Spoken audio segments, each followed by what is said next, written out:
When Mark called me to invite me to this great affair, I told him about my history, and the fraternity, he says, "Oh, that's good. I never heard of you." But that was encouraging.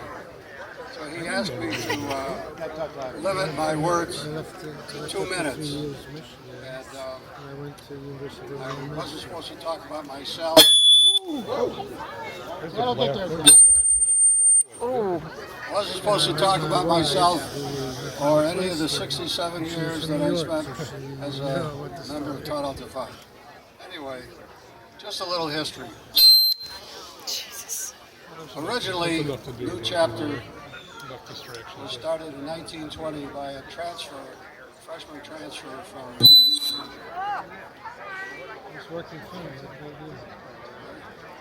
transfer from NYU. You can't hear.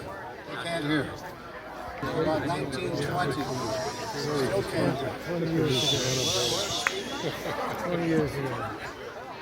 We need a technician. Anybody graduate from the lecture? Oh. Let's start all over again. Yeah, that's better. Oh yeah, good. Anyway, Sam Paul was a freshman transfer from NYU, came to Michigan, and helped to form the New Chapter, which was new at that time. And that New Chapter, original chapter, lasted until the middle of the Depression, around 1935, when it closed because I guess of the Depression. The chapter had survived through the Depression, but it didn't make it all the way. His son, Sam, along with his son, Gene Paul, and a few of the alumni from the 20s and 30s got together and promoted the formation of Tau Delta Phi, the restarting of Tau Delta Phi. We gathered. I was one of the guys.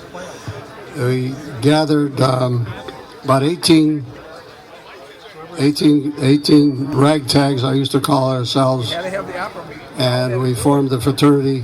We moved into our first house, 503 Elm Street, in 1948.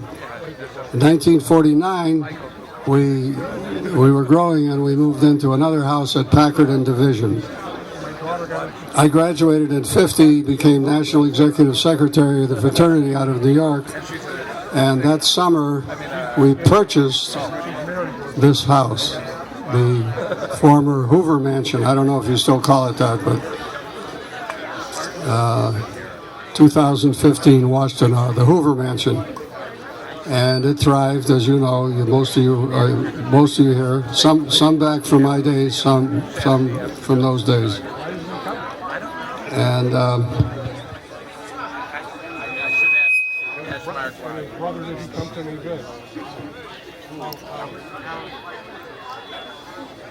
well, that's about history. People here could pick up the pieces in the middle.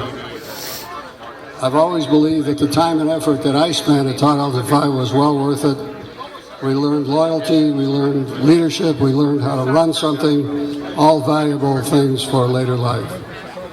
Again, Steve Sturman said, and I want to repeat, I'd like to thank and praise Mark and Lynn Gendelman and the others who caused this great event of remembrance and camaraderie to happen. Thank you. 2 minutes.